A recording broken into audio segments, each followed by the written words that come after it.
Everybody. A very happy Thursday. It is Pushing the Limits, part of the Occupy Democrats Network.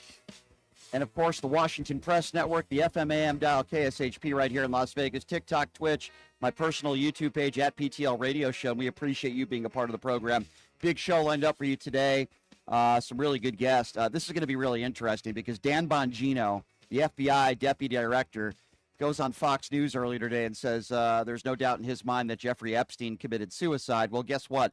Jeffrey Epstein's brother, Mark Epstein, is going to be joining us on the show to give his reaction to that. Obviously, he disagrees, and he's going to be joining us coming up here a little bit later on in the program. Does that mean Kash Patel and Dan Bongino are part of the deep state? I'm just throwing that out there. A lot of other stuff to get to today, including Taco Trump. That's going to be my new nickname for him, and I think it's the new nickname a lot of people are using, and there's a reason for that. So, the great part of doing this show is you get people that, I admire, that I appreciate, that actually follow what I do. They could be music, they could be celebrities, or they could be people that just cover the news just like I do and do shows. So the guy joining us on the show right now, I've really enjoyed his content for a long time. He's also a hero. He's a former U.S. Marine. He's the host of the Dollamore Daily on YouTube and the Doubt It podcast. I've been wanting to get him on for a very long time. Jesse Dollamore joining us right now on the show. Jesse, thank you so much for being here, my friend. It's good to see you. How are you?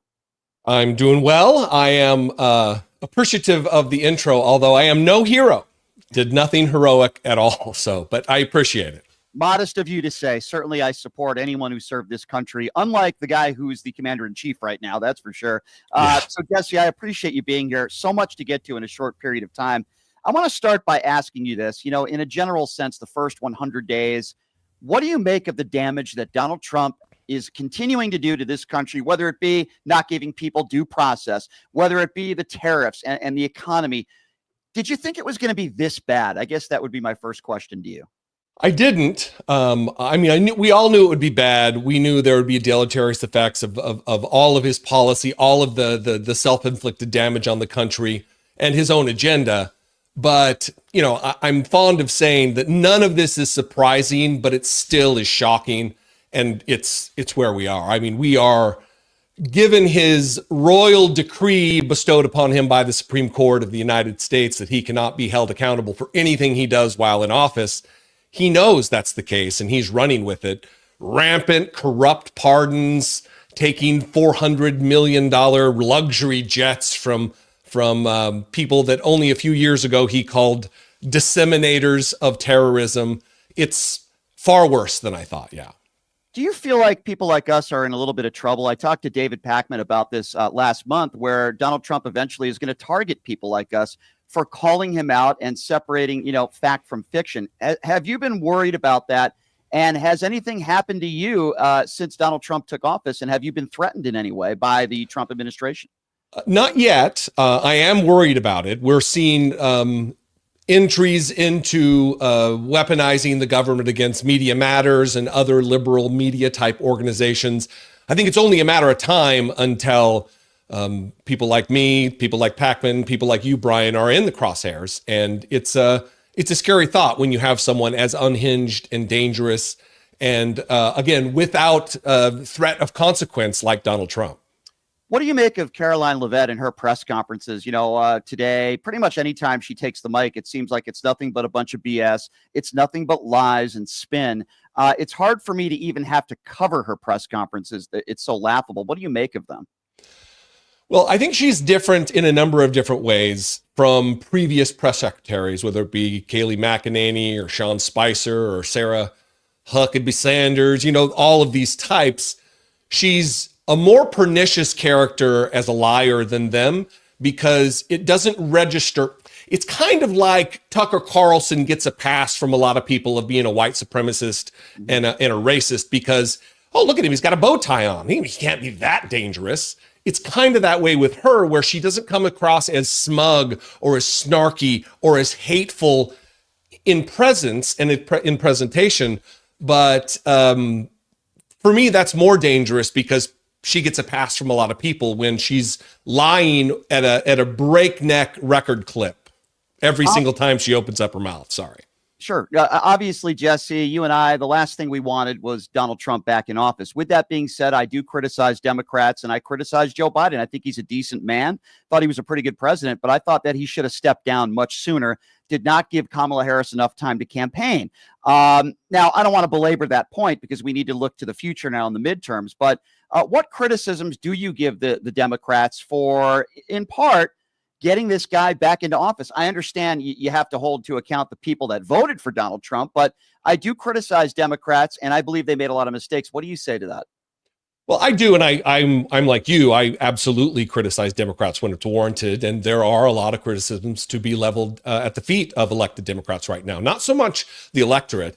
If I'm going to go back in time and relitigate what took place in the election, my main criticism of many of failures on the part of the campaign was running as though they were Republican light. I was at the convention in Chicago, and there was too much time afforded in primetime speaking slots to Republicans.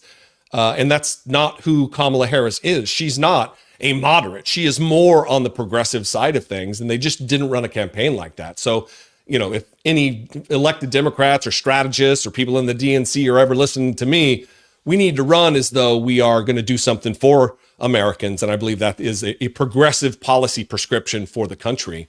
As far as the current looking at now, because I'm not fond of relitigating all that stuff. Mm-hmm.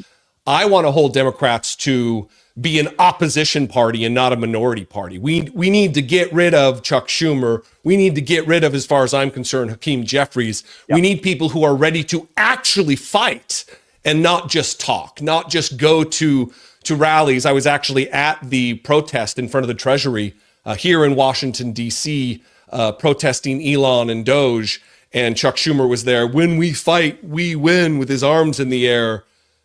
But I want to see that. I want to actually see that you're doing it. We've seen some good things from Cory Booker, but then, he voted to confirm Charles Kushner as the ambassador to France. There should be not a single agenda item, a single appointee, a single piece of legislation that is voted yes on by a Democrat until there are concessions made, until there is actual compromise made, and until the damaging effects of this agenda are dialed back in a real sincere way. I mean, do you think it's a stretch to say there's some corruption going on there with that vote from Booker? Because it makes absolutely no sense to me. He knows who Jared Kushner's father is. He knows that he's a criminal. He knows what's going on behind the scenes with this man. What is the explanation, and how could a guy like a Cory Booker vote for this despicable man? How does that happen without some sort of corruption taking place? I don't know. I don't know. I mean, I want to give a little bit of fairness and charity to Booker. I think he is a good and decent man. I think he's got a good heart. I think it was an abject mistake. Not a mistake. I mean, he's a grown man with a brain who can think on his own. He essed the bed. I don't know where we are with what I can say, but it was a misstep. And, I called him out on YouTube for it the next day. Sure. We need more than that. We need smarter than that. We need more strategic than that. And we need people who are ready to not jump in bed and try to wrap their arms around trying to find some common ground with Donald Trump, because he is the fascist we said he was during the campaign. He's just as dangerous as we said he was then. He's proven to be more dangerous than that. And we need to create as much daylight, an ocean, a gulf of separation between ourselves and what he's doing to the country. If you're just joining us, he's Jesse Dollemore, great YouTube channel, a former U.S. Marine, and of course, host of the Dollemore Daily on YouTube and the I Doubt It podcast. So, Jesse, let's move now to MAGA Republicans. I get them calling into this show on a daily basis. I don't understand how anybody at this time can say they're happy with what's going on in this country, unless you're a racist, unless you're a bigot. People are not getting due process. As you know, people are getting sent to El Salvador prisons because they have tattoos. That's not how our Constitution works. And he's defying the Supreme Court. We know what's going on with the tariffs. I've always said, Jesse, and I don't know if you would agree with this or not, when I heard Make America Great Again, my first reaction was, it's not Make America Great Again. It's Make America White Again. What are your thoughts on that? Yeah, I have long. I'm fond of saying. I'm not fond of saying it, but I guess say it a lot. Yeah. That the Republican Party is the largest, most effective white supremacy organization on the earth, and I stand by that. And I think every single day it gets proven more and more true. Donald Trump is right now literally attempting to erase the contributions of Black folks in this country, of gay folks in this country, of women in this country. They are literally deleting photos, evidence of the contributions of military contributions of Black people at the Pentagon. They are, I mean, it's undeniable at this point that it shouldn't be surprising to anybody or shocking at that, for that matter, that the man who refused to disavow the endorsement of the former Grand Wizard of the KKK, David Duke, on CNN, on national television, is a guy who has contempt for the varied and massive contributions of Black people to our culture, to science, to entertainment, to just our nation. The actual structural building of this was on the backs of Black people at for no wage. So the Republican Party here, from voter suppression, just every element is to try to keep an oppressed population down as much under their thumb as they can. Well said. And, Jesse, I think one of the big fundamental differences between Republicans and Democrats, you remember when Mitch McConnell was freezing up and he had some medical issues? Joe Biden was the first guy to pick up the phone and to see if he was okay. Paul Pelosi with the hammer attack, and you had MAGA Republicans and people like Ted Cruz and others that were saying it was some sort of gay relationship. And then when the police report came out, there was no retraction. And then we learned that Joe Biden has cancer and it's gone to the bone, which is very serious.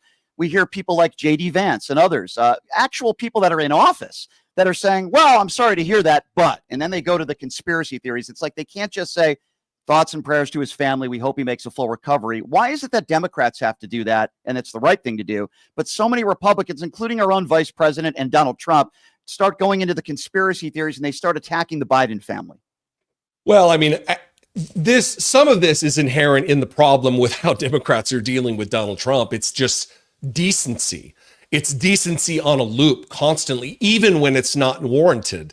And I think Democrats at their heart, especially elected Democrats, are holding out hope that Republicans will at some point find their empathy.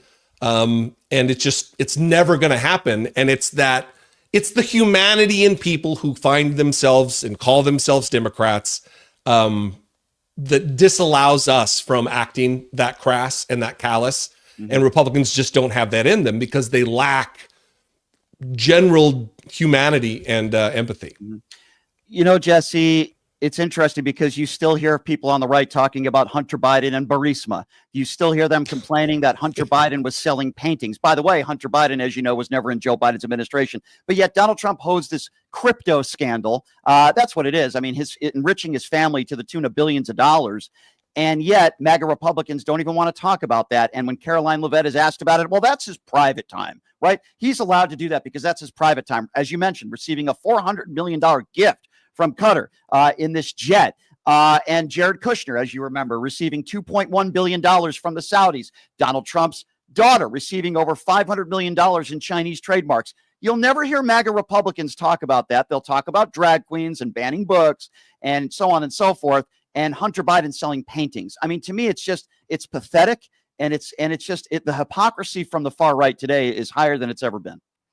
Yeah, there's a tendency within Democratic circles to respond to every distraction that Donald Trump wants to bring up. Right now, they're trying to attack trans people. They're trying to attack. I mean, there's like maybe 10 athletes in the NCAA that are trans. And the Republicans want to run away with that and cut off funding to states based on that.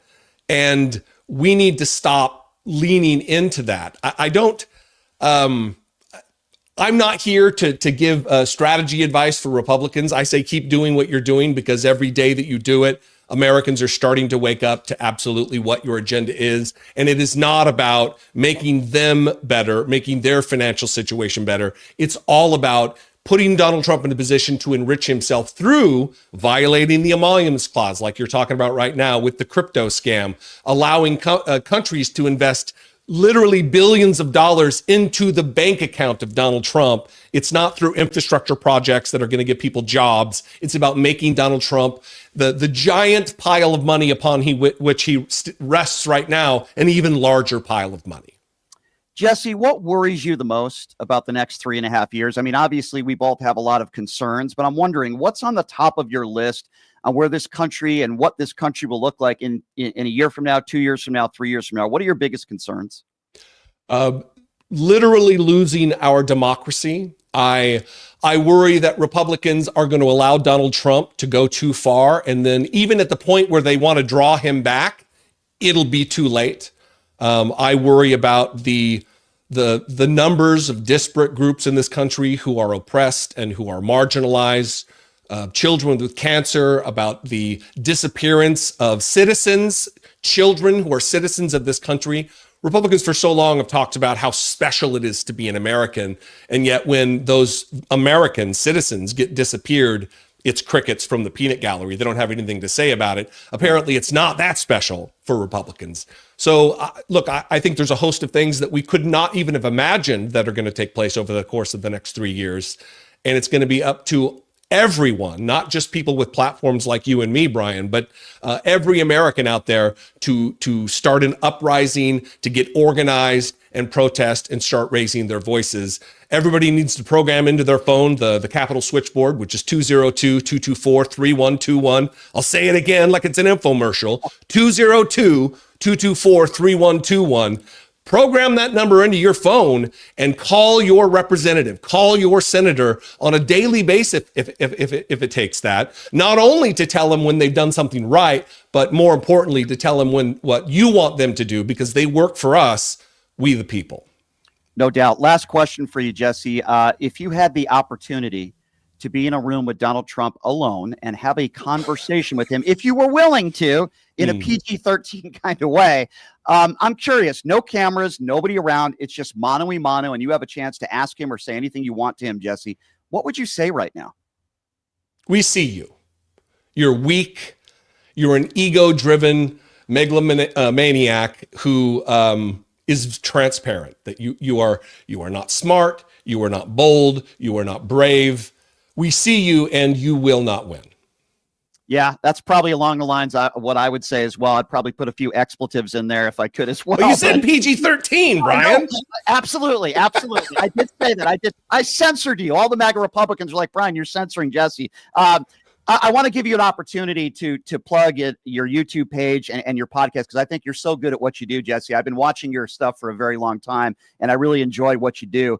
Just give people that information if they haven't already. Not that you need it, but because you have a huge following and there's a reason for that. But how can people follow you and listen to your podcast and watch you on YouTube? Well, I appreciate it. I think the audience should know that you are obligated to say that based on the fact that we are both fellow gingers. So it's just ginger solidarity.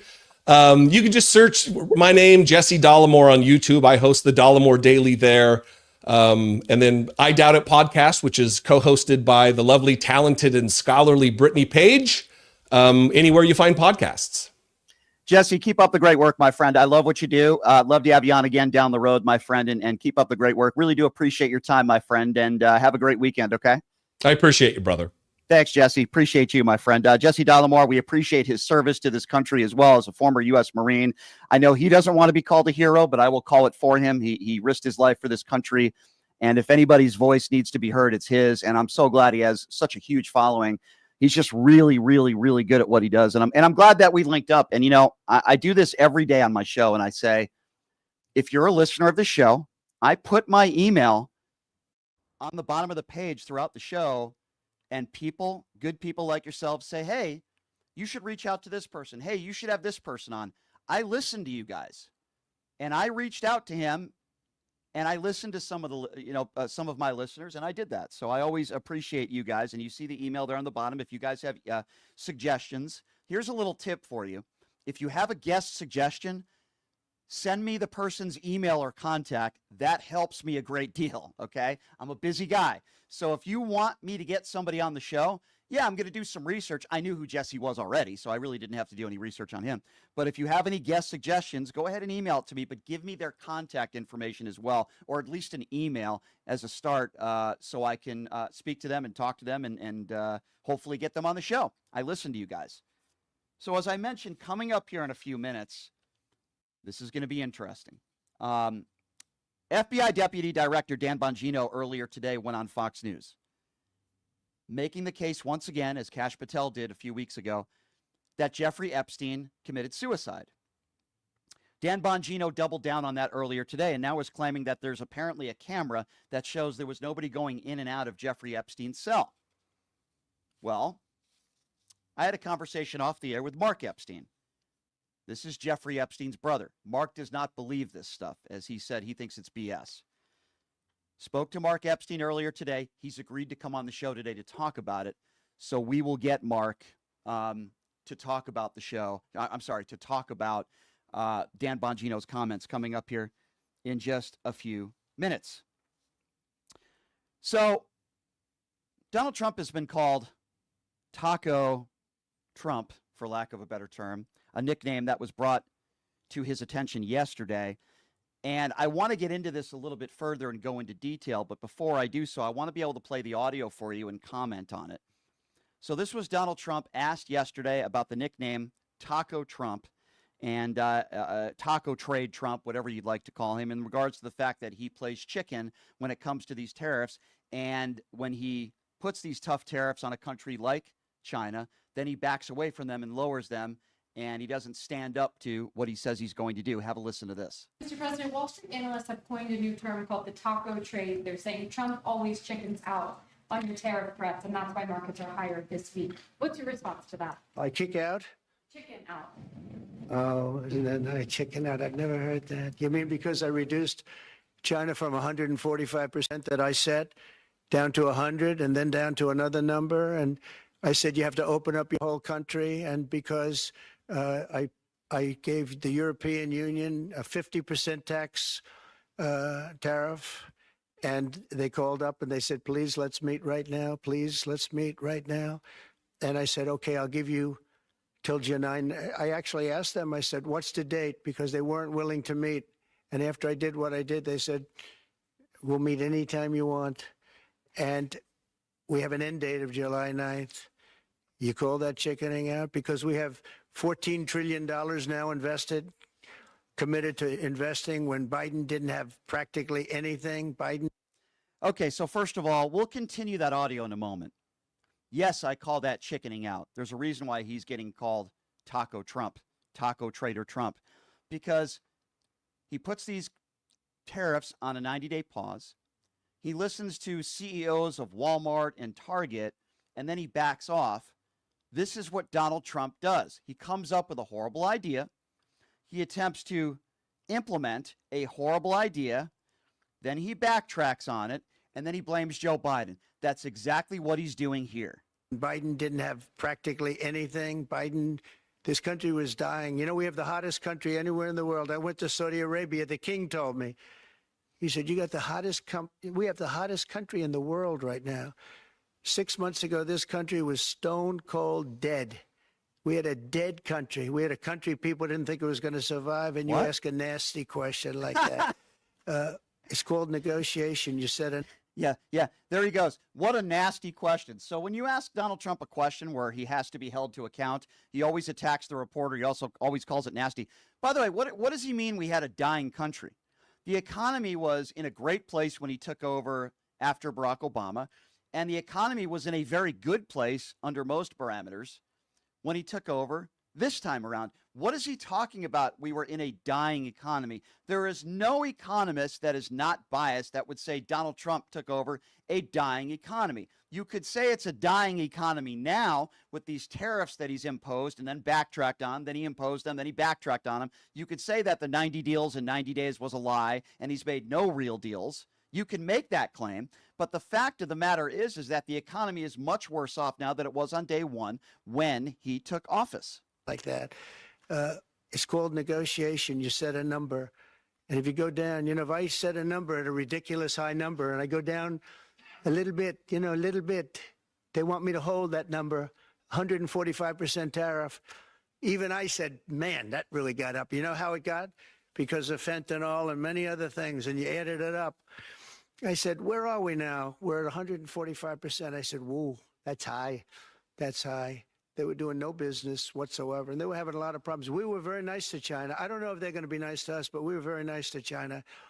And in many ways, I think we really helped China tremendously because, you know, they were having great difficulty because we were basically going cold turkey with China. We were doing no business because of the tariff, because it was so high. But I knew that. But don't ever say what you said. That's a nasty question. Go ahead. Yeah. To me, that's the Yeah. nastiest question. Yeah, well, guess what? Wait a minute. Wait. Yeah. Go ahead, please. Yeah, I'll go ahead. Yeah, you're Taco Trump. I'll say it every single day. I'll say it every single day that you're a 34-count felon. I'll say it every single day that you're an adjudicated rapist. I'll say it every single day that the only president in American history that is yet to concede an election that you lost. I'll say it every single day. You are Taco Trump. You are the taco trade chicken is what you are. And we need to repeat it every single day. In fact, I think every single reporter should ask him that question every single day and ask him, what's it like being Taco Trump? I think it's very, very appropriate. So Dan Bongino, the FBI director, is claiming that a video exists seeming to show that Jeffrey Epstein had to have killed himself because nobody went in and out of his cell. Obviously, there are a lot of people that disagree with that, including Jeffrey Epstein's own brother, Mark, who's going to be joining us next to comment on it. We'll take a quick break. We'll take some phone calls on the other side. Jeffrey Epstein's brother will be joining us after this break. You're listening to Pushing the Limits right here on KSHP. Hey, everybody, are you struggling to find a pizza place that reminds you of Brooklyn? That true blue New York style pie? Well, worry no more. Stallone's Italian Eatery Pizza is a knockout. We're located at 467 East Silverado Ranch Boulevard, just off of Premier Road, half a mile east of South Point Casino, just minutes from the Las Vegas Strip. Come by and grab a slice of pie.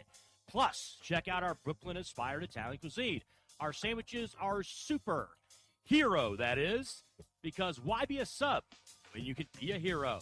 Stallone's Italian Eatery is here to serve you phenomenal food, Vegas. Forget about it. Who would have thought there'd be so many kids playing ice hockey in the desert? Jake Helps Hockey Foundation and the Las Vegas Ice Warriors, founded by Gina Yusufzai 8 years ago, made it possible for families who can't afford the equipment and fees. Donate today at www.hockeyforkids.org and help us continue making a difference. Join us in supporting Jake Helps Hockey Foundation and the Las Vegas Ice Warriors, where every kid gets a shot at the starting line. Just a reminder, our website is www.hockeyforkids.org.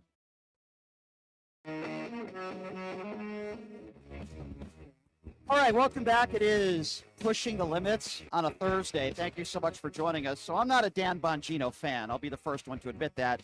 He's talked smack about me on his former radio show, but the FBI director went on Fox News earlier today, doubling down, saying that there's no question that Jeffrey Epstein took his own life and committed suicide, and now he's claiming that there's going to be a video that is going to be released showing that nobody went in and out of the cell where allegedly Jeffrey Epstein committed suicide. Now, I'm not buying this, and there's a lot of other people that are not buying it, and I wanted to get this man's take, who joins us right now on the show.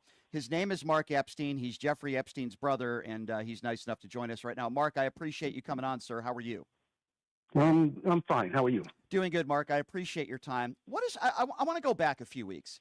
What was your first reaction when you heard that Kash Patel and Dan Bongino were claiming that there was no doubt in their mind that your brother committed suicide? What went through your mind when you heard that?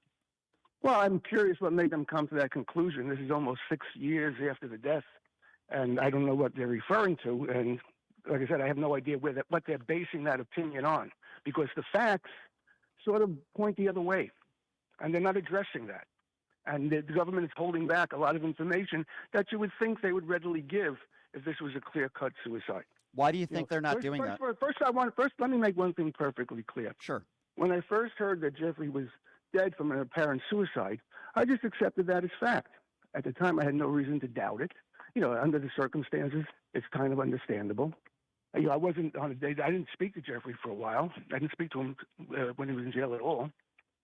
But then the autopsy was done, and there was an article in the Post today saying that Barbara Sampson, the chief medical examiner, did the initial autopsy and declared it a suicide. That's patently untrue. Barbara Sampson, the chief medical examiner, never saw the body. The autopsy was done by Dr. Roman, who was a city pathologist, and Dr. Bodden was there witnessing the whole thing. They came out of the autopsy, and they said they couldn't call it a suicide because it looked too much like a homicide. So that started raising questions. And then I heard the Attorney General, Bill Barr, come online and say that he saw the videotape of the camera outside of the tier that showed the door to the tier, not the door to the cell, the door to the tier. And he said nobody went in or out, and that convinced him it was a suicide. And I thought that's a pretty ridiculous statement because, number one, he said he personally saw the videotape. I said, why is the Attorney General personally watching this videotape? You could have people watch it and say nobody went in or out. And then also, there were 11 or 12 other prisoners on the tier. And if cell doors were unlocked, as I've been told they were, somebody could go in, kill somebody, go back to their cell. They don't have to go from the tier. And to think that somebody could get to that tier door, go inside, kill somebody, and leave completely undetected is just asinine. I agree. There's 6 levels of security before you get to that door. Mark, So, if somebody go ahead. if somebody murdered your brother, which I think is a strong possibility, who do you think did it, and why do you think they did it? I know that might be a hard question for you to answer, but who do you think was responsible? Who wanted your brother dead? Well, I don't know. I wasn't involved with Jeffrey's businesses or his activities. We didn't spend a lot of time together the last couple of decades, but we spoke and we were always in communication. But there's other facts. If you look at, Jeffrey, the autopsy showed that Jeffrey was dead for at least 2 hours, minimum of 2 hours, and that's disputable. That's a fact. Okay, so he was found at 6-something in the morning, which means the latest he could have died was 4-something in the morning. Right? And then you see this photograph of the EMT guys, wheeling him out of the prison to go to the hospital, and he's on a gurney, he's got a neck brace on, and he's intubated. They're trying to squeeze the balloon to put air into him. Now, these are trained medical people. They would know that a guy who's dead for 2 hours is not revivable. I mean, he was dead. So I want to know who was directing the show there. Who was trying to make it look like he was alive? I have a photograph of him in the hospital on a gurney, dead, wearing a hospital gown. The kind where you put your arms in and it ties in the back. So who decided to dress a dead body in a hospital gown? Normally dead bodies are either in a body bag or covered by a sheet. Yes. I can't get a copy of the 911 call. Who called the 911 call when they first found him? And what did they say? Fire department doesn't have a record of that anymore. And the department's headquarters, to get a copy of the report that was filled out by the EMT guys, because they fill out a report on every call they make. So, Mark, you're asking very good questions here, and this is bizarre stuff. Now, I would say that there are a lot of MAGA Republicans out there that some of them were asking some of those same questions that you're asking, but now it appears to me that Kash Patel and Dan Bongino are running the show. Now all those things have gone to the side. They're not saying these things anymore. They're saying, well, there's no question in my mind that Jeffrey Epstein committed suicide. Why is it you think that they've changed their tune from going to talking about some of the things that you just mentioned and now pushing that off to the side and saying, nope, nothing to see here? Why do you think that is, Mark? Well, because I think there's a cover-up. It's something I listened to an interview that Patel did with Brett Vire, and he was saying how long it takes to get this thing out. And I thought it was interesting because he said, in part of what he said, he goes, they have to go through, he said, years of investigations, years of political maneuvering, years of cover-up. What cover-up? The government's been running this whole show. I've been not getting information from the government since the time of the deaths, almost 6 years ago. So he mentioned cover-up. If there's a cover-up, it's the government covering something up. Right. I'm not covering anything up. Nobody else is in a position to cover anything up. So that might have been like a slip of the tongue on his part, but he's the one that mentioned cover-up. Right, right. Now, we've been hearing for years, Mark, and you probably don't know any more than I do about this, but we've been hearing for years there's a Jeffrey Epstein list, right? We've heard about this list. And then all of a sudden, Pam Bondi a few months ago says, we're going to release the Epstein files. And as you know, they didn't release really anything. So, two-part question. Do you believe that Pam Bondi is lying and that there's no real list out there? Or do you believe there is a list and it could compromise somebody like a Donald Trump? Okay, first of all, you have to understand, anytime something comes up in the news about this, my phone, starts ringing from journalists all over. Right. When the list come up, what I was telling people was, I don't believe there's a list of anything. Jeffrey's telephone book has been public for years. Mm-hmm. It's very extensive. I don't think there was going to be a list of new names or anything that was going on. And if there was a client list, they were referring to it as a client list, it was people he probably did financial work for. Do you believe that's the case with like a Bill Clinton and a Donald Trump? As we know, your brother once said on tape that Donald Trump was one of his best friends. Obviously, he was close to Bill Clinton and very many prominent people. Your brother was a very prominent and wealthy man. So are you saying that these people that were in your brother's orbit, you believe, were financial partners? Is that what I'm getting from you? No. I'm saying they were they're looking for some list to come out. Right. And I'm saying, what kind of list would this possibly be? I didn't think there was any kind of list of any kind of new names. Because, like I said, his personal phone book has been published for years. Mm-hmm. So were they looking for new names, people that were not on in his phone book? I'm curious to see whatever list they were talking about. I think people, or the news people, they're looking for some kind of salacious story. A list. These are girls. These are people that Jeffrey was selling girls to or something like that. He wasn't selling girls. He was charged, and his crime was he was with girls that were too young. Right. That was his crime. Mm-hmm. There's no indication he was selling anybody. Jeffrey didn't need to sell girls or anything else to make money.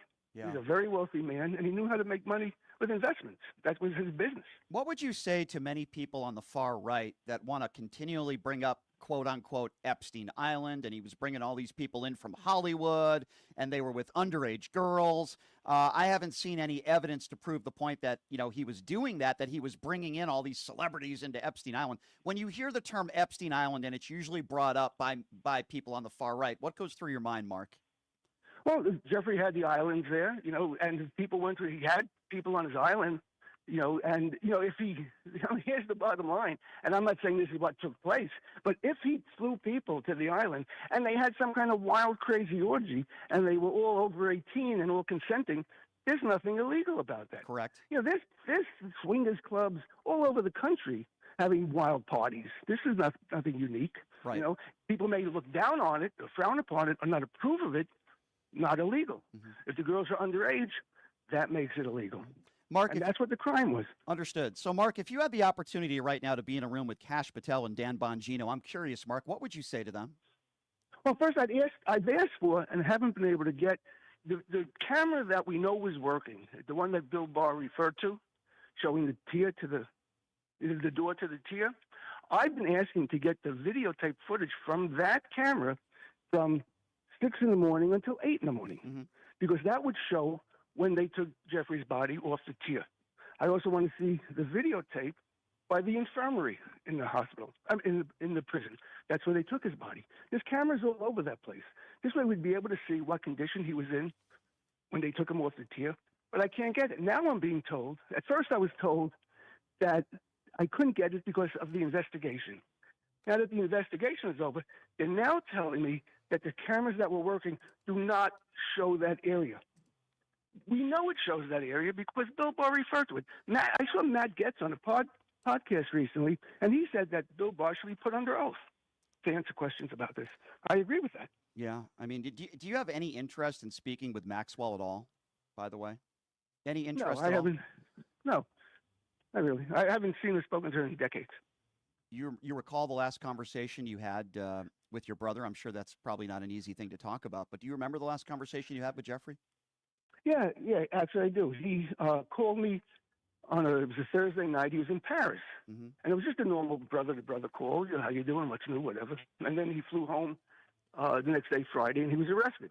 Yeah. That conversation Thursday night was the last conversation we had. It was inconsequential. It was nothing, Right. just normal conversation between Sure. two brothers. I can't imagine, Mark, what it's like for you to know that your brother is always in the news. He's always being talked about. I mean, it's got to be difficult for somebody like you. You didn't do anything wrong, right? It's not your fault, anything that took place. How has that Well, been like for you? It's not really difficult. I mean, it's 6 years ago, so like the initial shock of losing a brother is sort of over. It was difficult at the early stages because a lot of people in the media were trying to link me to some of these activities, and I started getting death threats. I had to hire armed guards at times, so it was crazy. You talk about Jeffrey said that Trump, that he said he was good friends with Trump, or Trump was a good friend of his. There's also a tape that Steve Bannon has where Jeffrey said that he stopped hanging out with Trump when he realized Trump was a crook. That's on tape. Interesting. Do you believe that? Yes. When you say crook, what do you mean? I saw the videotape. Yeah. I saw the videotape of Jeffrey saying that. So to ask me if I believe it, it's a moot question. When did you ever talk to Jeffrey about that? About Donald Trump? Not in any major way. But when I saw the videotape, I asked Jeffrey what it was for. Right. Right. It wasn't anything important at the time. I want to ask you this flat out, Mark. Do you believe that your brother was murdered? I do now, yeah. You do now. So you didn't believe it at the time, but you believe now that this was an inside job, for lack of a better term, and that your brother, there was a hit on your brother to kill your brother, and you believe there are multiple people involved. Because if he was killed, there has to be multiple people involved, right? I would imagine so, but I have been for the last almost 6 years. I've been sticking to the facts. You're asking me to speculate, okay? And I've not been speculating because I don't want to do that. I just want to stick to the facts and get answers to legitimate questions.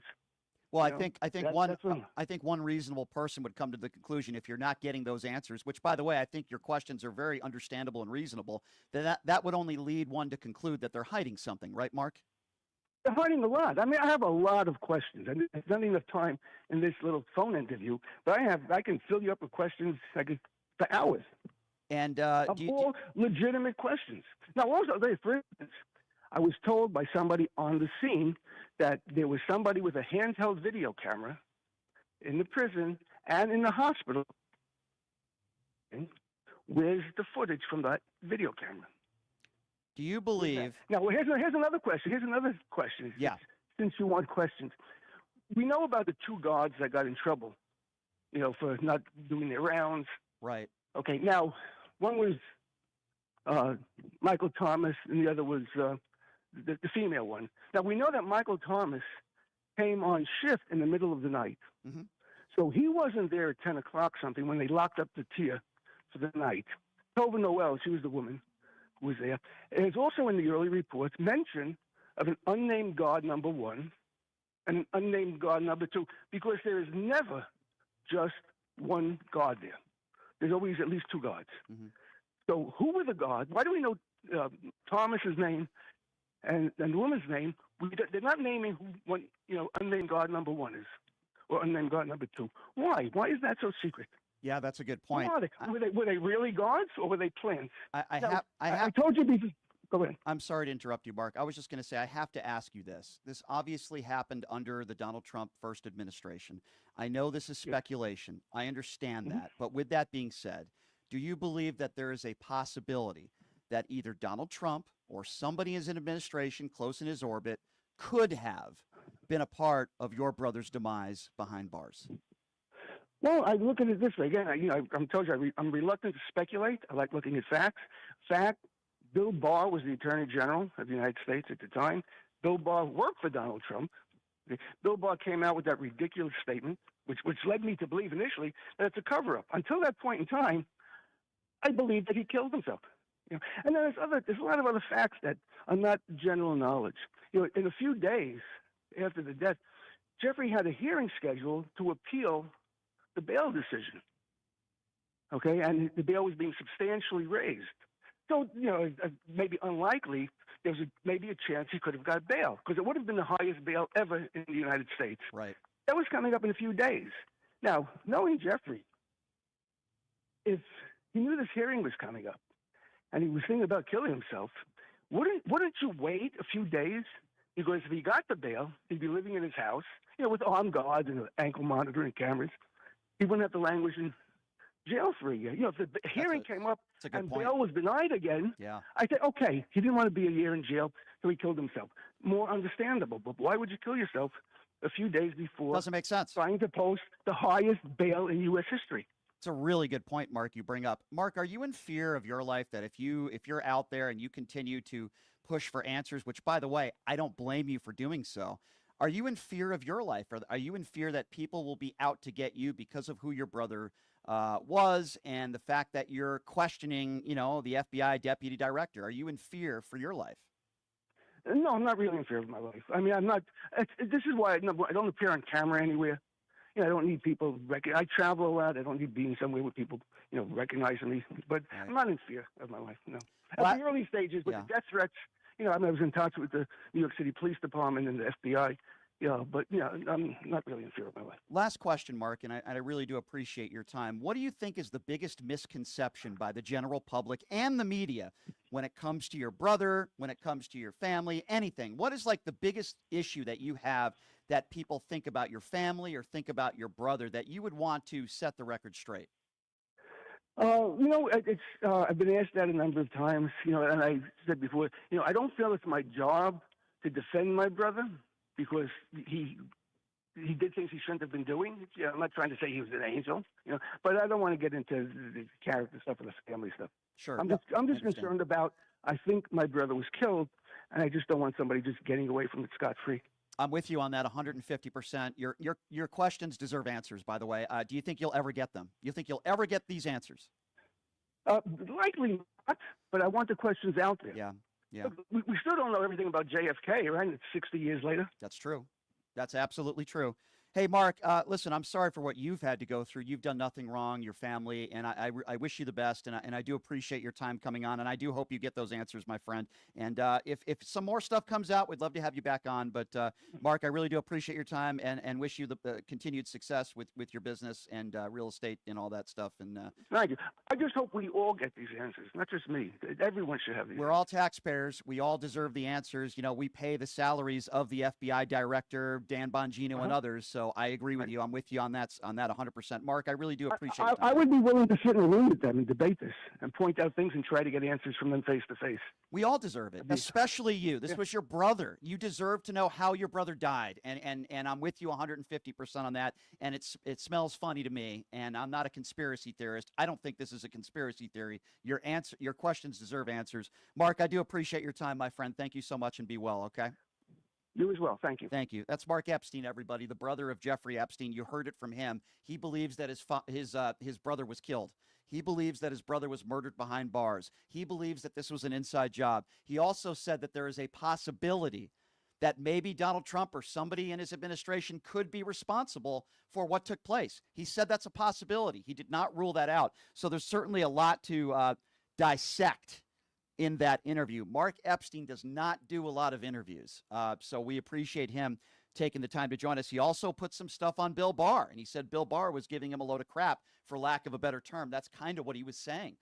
Keep in mind that Jeffrey Epstein died or was killed when Donald Trump was president of the United States. Also, keep in mind that the Epstein files were not released. Pam Bondi said she was going to release all the files. Why have they not been released? Why has Mark Epstein not got answers to some of his questions, which I think are very legitimate questions? Mark is not defending his brother's behavior. What Mark wants is answers as to how his brother died.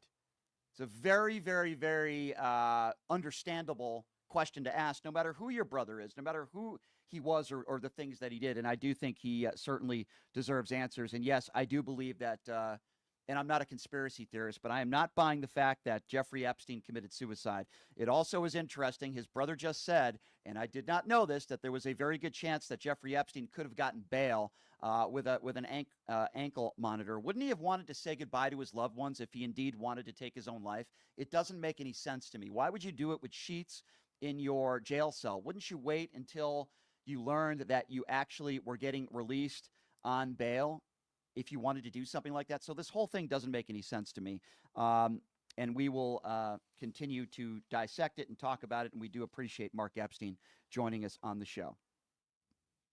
So I mentioned to all of you that Donald Trump's new nickname is Taco Trump and Taco Trader Trump, the taco chicken trader Donald Trump. We played some of the audio for you when he was asked about this nickname yesterday, and he didn't like it, and he got very defensive.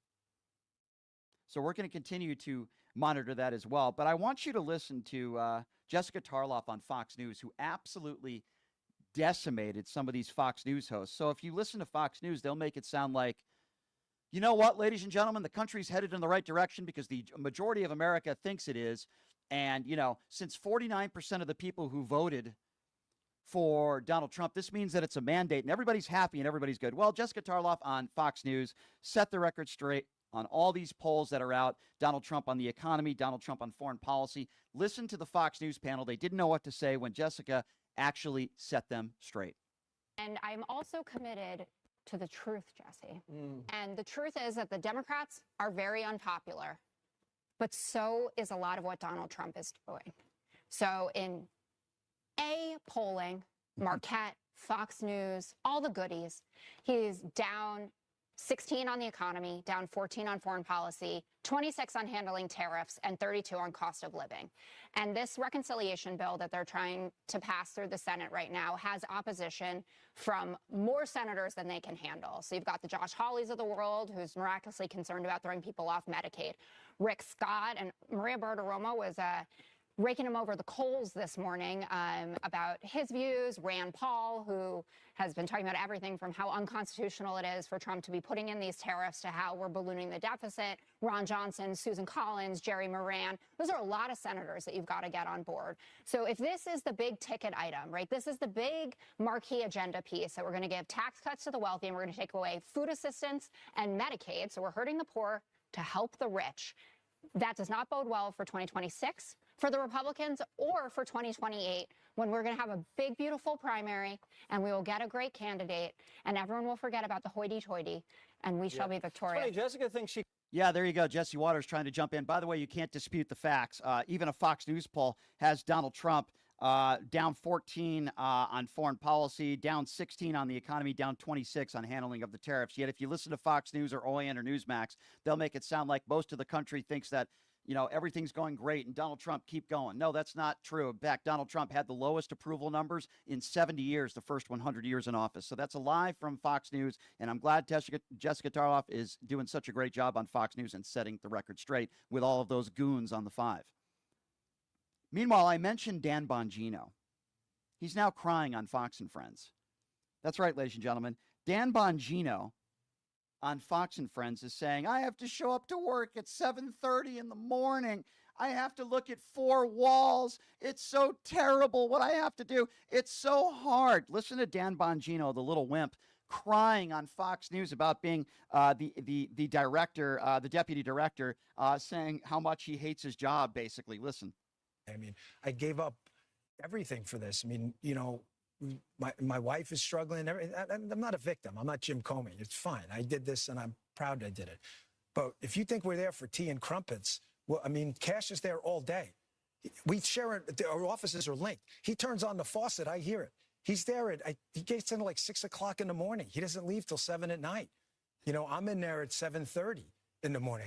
He uses the gym. I work out in my apartment. But I stare at these four walls all day in D.C., you know, by myself, divorced from my wife. Not divorced, but I mean separated, divorced. And it's hard. I mean, you know, we love each other, and it's hard to be apart. But you're doing some great work. You're straightening out the FBI. You're moving buildings. There's a lot of Yeah, change. listen to that blowhard Brian Kilmeade perform fellatio on Dan Bongino live on Fox and Friends.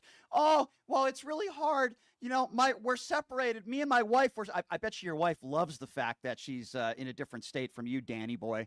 But oh my God, do you know how many people in this country are separated from one another because of their job and their work? You freaking imbecile. You're the one who decided to take this job, you idiot. You were doing your right-wing echo chamber, unlistenable radio show, and you talk smack about me, by the way. And then when I reached out to your producer, didn't want me to come on, but you can do a segment and talk about me and talk smack about me. You blowhard idiot coward, you. That's who you are, Dan Bongino. You're a coward, you're a conspiracy theorist, and you're a thug. That's what you are. You're a thug.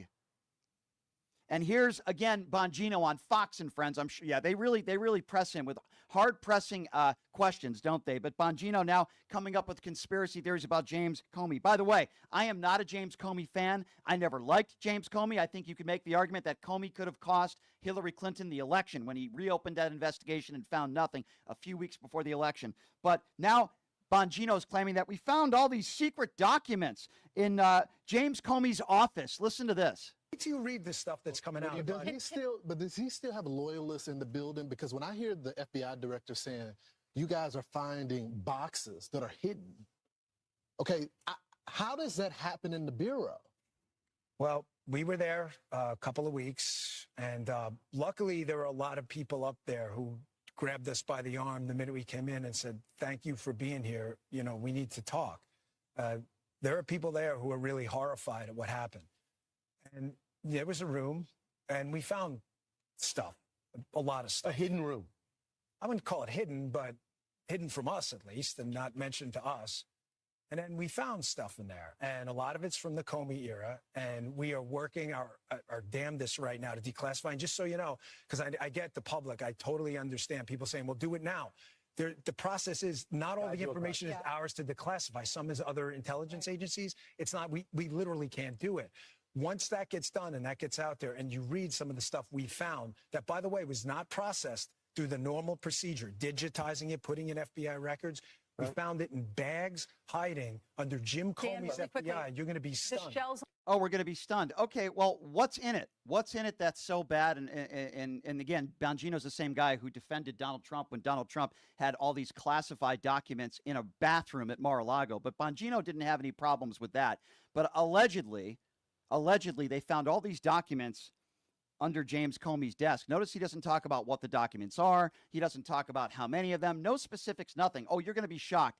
Yeah, just like we're going to be shocked when you release the Jeffrey Epstein files. How did that work out? Pam Bondi was promising that for weeks. Oh, yeah, we're going to release them. Nothing. This is also a nothing burger. And Bongino doesn't want to talk about what's really going on in this country, but wants to continue peddling his conspiracy theories. And speaking of conspiracy theories, Bongino said that there's allegedly this video that exists outside of Jeffrey Epstein's jail cell where apparently nobody was going in and out. If there was this sort of video, then why didn't the Attorney General Barr release it way back then if there was one now? But again, Bongino claiming that there's this video that exists that's going to be released publicly. Have a listen to this. Those two cases obviously are of significant public interest.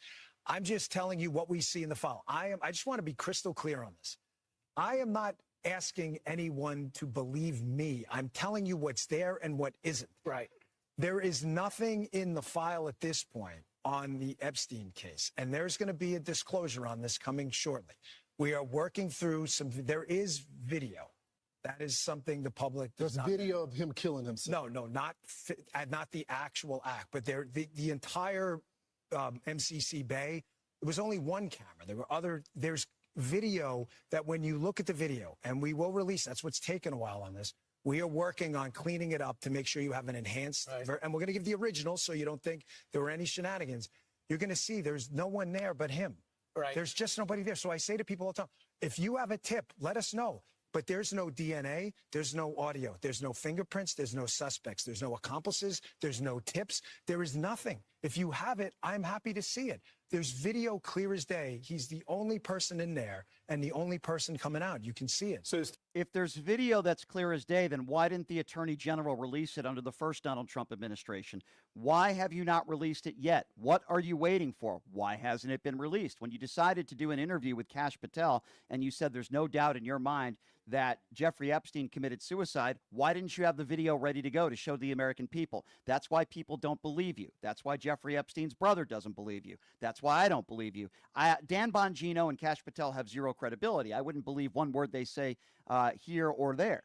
But if there is this video that is ready to go, why haven't you released it already? What are you waiting for? If you want to release it unedited, then why haven't you released it? Where's the Jeffrey Epstein files? Why haven't you released those? All these MAGA idiots out there, and that's what you are. You're a bunch of idiots. You're a bunch of clowns. Oh, it's the deep state. Okay, well, I guess Dan Bongino is part of the deep state now. I guess Kash Patel is part of the deep state now. Oh, no, but you won't hear MAGA Republicans say that. You'll never hear Donald Trump say Dan Bongino is part of the deep state, or these right-wing echo chamber radio shows that talk about the deep state every day when they can't even tell you what exactly the deep state is. But when Dan Bongino says that Jeffrey Epstein committed suicide, when Kash Patel says that Jeffrey Epstein committed suicide, all of a sudden now they want to believe it. These fools, these morons, these right-wing imbeciles who wear the Donald Trump knee pads 24/7, they are all disgusting and they are pathetic. But I want to hear from you. I tell you how I feel every day. Now I want to hear from you, and I want you guys to tell me how you feel. The number to call if you want to be a part of the conversation is 702-221-7283. Again, if you want to hear a part of, if you want to hear, or I should say, get heard, number to call 702-221-7283 is the number to call. We had Jesse Dollemore on earlier, a former U.S. Marine, host of the Dollemore Daily. He joined us in the first segment, and we just had somebody on who does not do a lot of interviews. We just had Jeffrey Epstein's brother on the show, an exclusive interview with Mark Epstein. He believes that his brother was murdered. He believes that there was a cover-up with Bill Barr, and guess what? That was under Donald Trump's first administration, and he is not ruling out the fact that either Donald Trump or somebody in his administration could have been behind his brother's murder. He said that on this very show. Your thoughts on that as well. The number to call is 702-221-7283. Jeffrey Epstein's own brother saying he is not ruling out the fact that either Donald Trump or somebody in his administration could have put a directive in to murder his brother. Why would they do that? Why would Donald Trump or somebody in his administration allegedly do that unless they had something to hide? We're taking your calls on that as well. We'll take a quick break. Again, that number to call, 702-221-7283. This portion of the program is brought to you by Jackson's Bar and Grill, located at Flamingo and Jones, home of the $20 ribeye steak. They haven't raised the price in 8 years. Comes with a side and vegetables. Good, juicy ribeye steak. You can't beat it for $20, ladies and gentlemen. Also, they have some great slot machine promotions available. Tell them that I sent you. Jackson's Bar and Grill, the official gaming bar of the Pushing the Limits radio show. We'll take a quick break. Your call's on the other side. You're listening to Pushing the Limits right here on KSHP. Hey, everybody, are you struggling to find a pizza place that reminds you of Brooklyn? That true blue New York style pie? Well, worry no more. Stallone's Italian Eatery Pizza is a knockout. We're located at 467 East Silverado Ranch Boulevard, just off of Premier Road, half a mile east of South Point Casino, just minutes from the Las Vegas Strip. Come by and grab a slice of pie. Plus, check out our Brooklyn-inspired Italian cuisine. Our sandwiches are super. Hero, that is. Because why be a sub when you can be a hero? Stallone's Italian Eatery is here to serve you phenomenal food, Vegas. Forget about it. You are way too smart, way too talented, way too good to be where you are. You are meant to be making way more money, feel way hotter in your body, and having way more fun. Hi, I'm Nicole Mitchell, and I'm a life coach. I help you get hotter and richer. If that is what you're looking for, you can find me at NicoleMitchell.com. My name, Nicole, is with a K, NicoleMitchell.com. You can reach out to me on my website or on Instagram, and I will be happy to be in touch and figure out what you're looking for and how I can support you in getting there. Have you ever dreamed of having your own radio show or a podcast, but just didn't think it was possible? Well, dreams can come true. Radio U. Radio U is a 5-day course that'll teach you how to acquire your dream show. We'll teach you how to host, how to write commercial, how to interview, how to market, how to write a contract, and most importantly, how to monetize your dream radio show. You'll learn from some of the best in the business with over 75 years in broadcast experience. You'll learn from people like me. And the best part? Every single student will be live on the radio as part of the class. Plus, one student from each class will get their very own radio show. You'll be live on the air right here in Las Vegas. Radio U. The 5-day course is being offered at $699. For more information, give Radio U a call. 702-763-5024. That's 702-763-5024. Or check them out at RadioYOU101.com.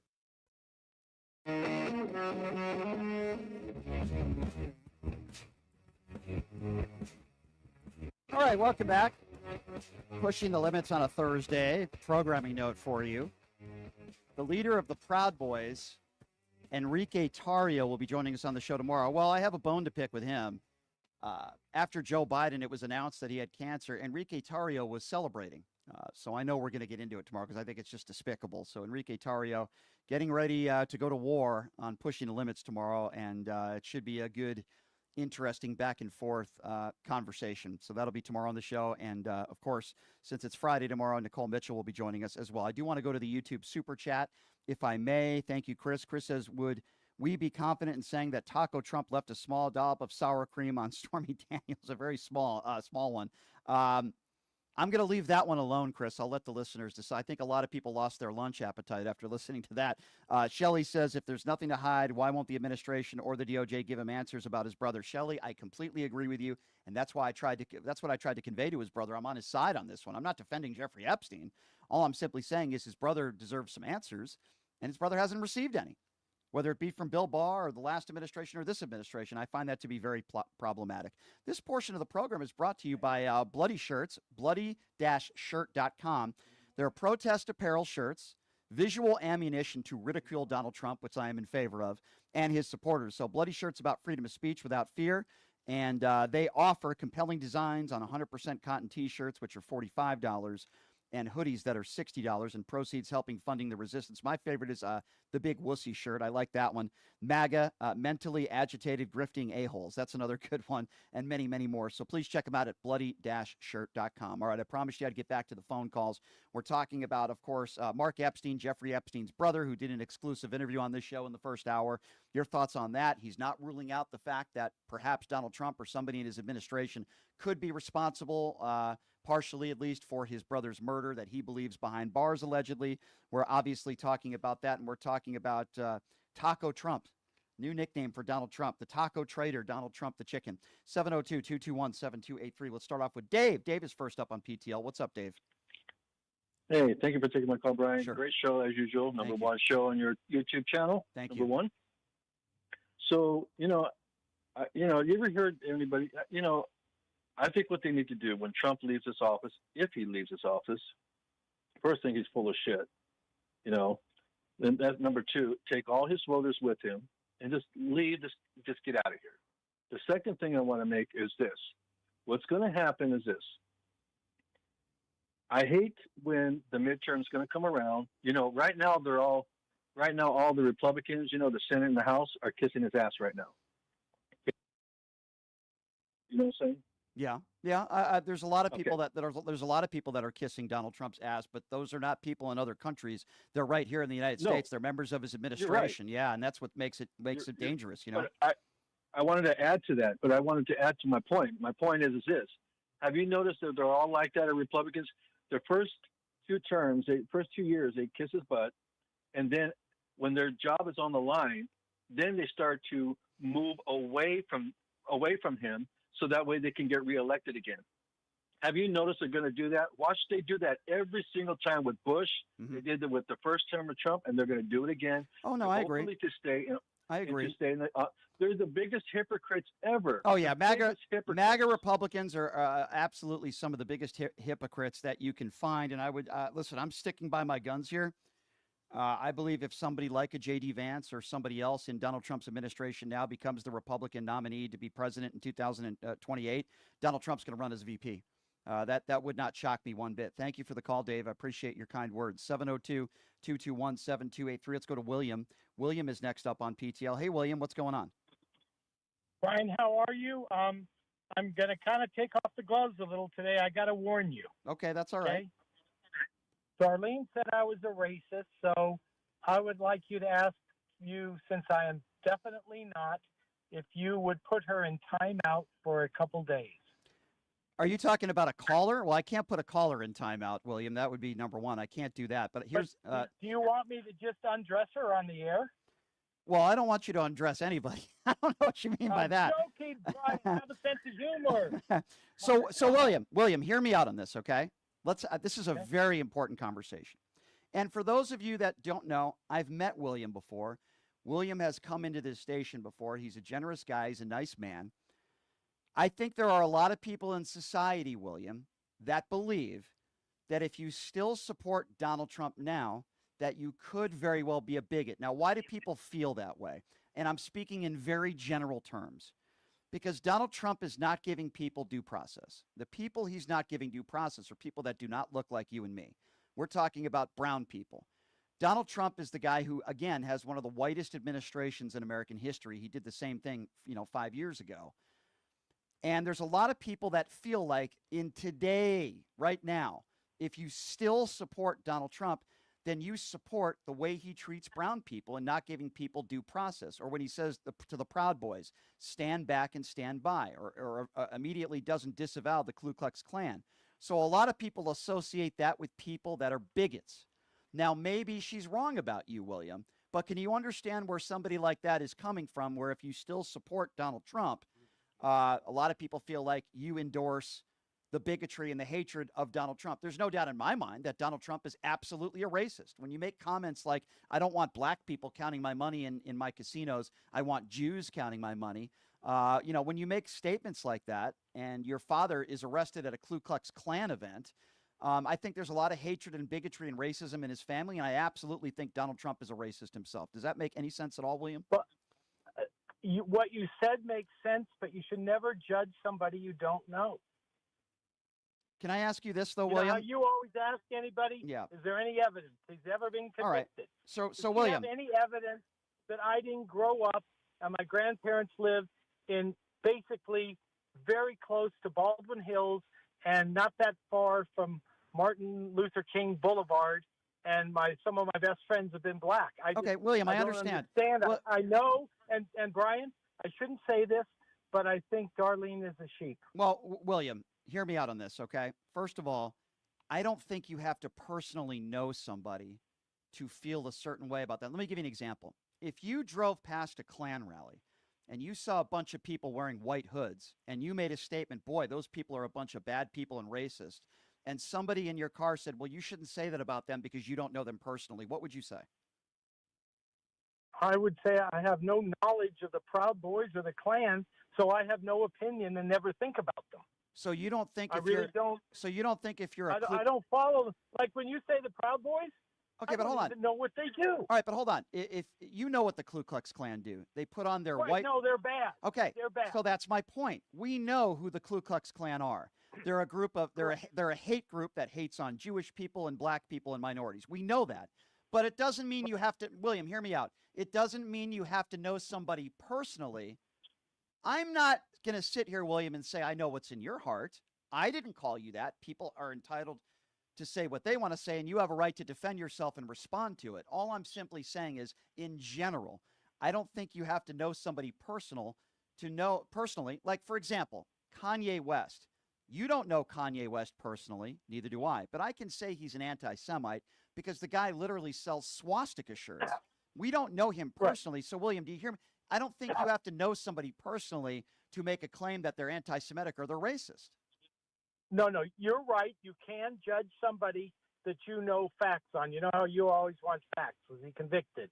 What's the proof? If there's proof, you're 100% right. But without any proof at all to make a generalization, it's I could be a lot meaner than I'm being right now, but I will never say anything bad about Darlene. Okay. So let's try to take the focus away from you and Darlene for a moment. Can you understand why I would call Donald Trump a racist? Because that's your opinion. Right, You're but entitled to it. right. I listen. We're all entitled to our opinions, right? That's obvious. But why do you think I would call Donald Trump a racist? Probably because you know more than I do and have some evidence.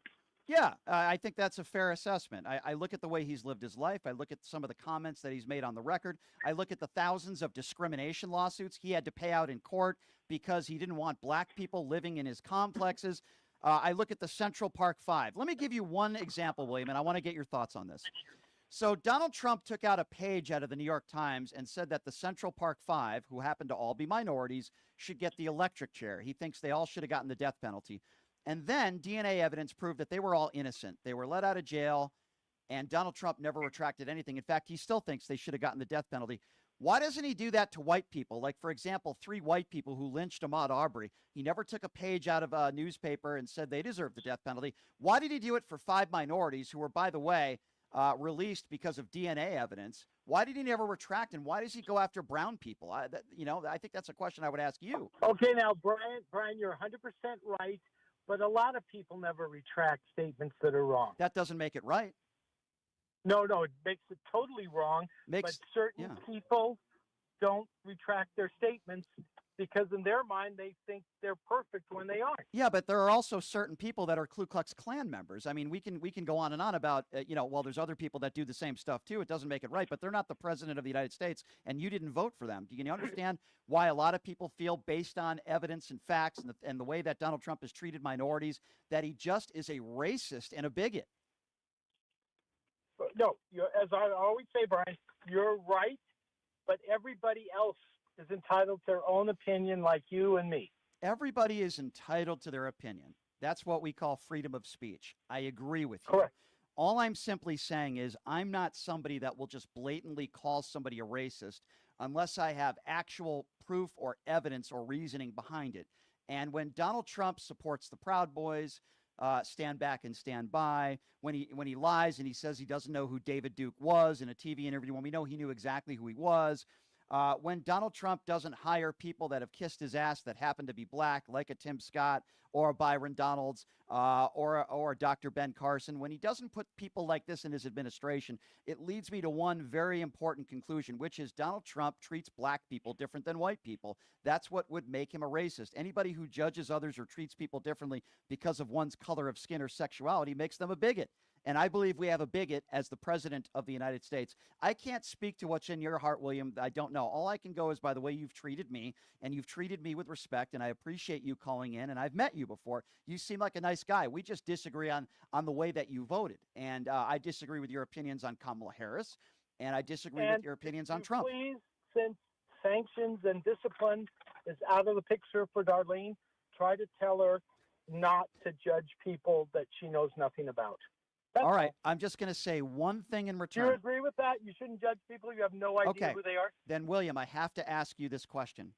Why would you judge Kamala Harris then about an alleged relationship that she had 30 years ago on one of the reasons why you didn't vote for her? I just want to say... And I told you I've lived in California too long. What does that mean?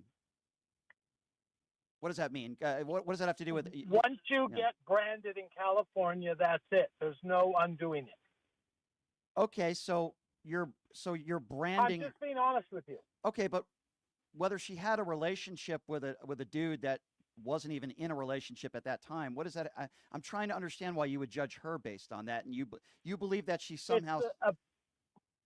William, you believe that she somehow slept... Do you believe that, William, that Kamala Harris somehow slept her way to the top? Do you think that that's a possibility?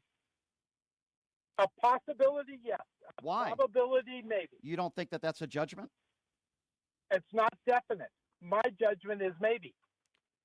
Okay, so if Darlene said maybe you're a racist, you'd be okay with that? She didn't say maybe. Okay, but I'm asking you, if Darlene called into this show right now and she said maybe William is a racist, I don't think you would be okay with that.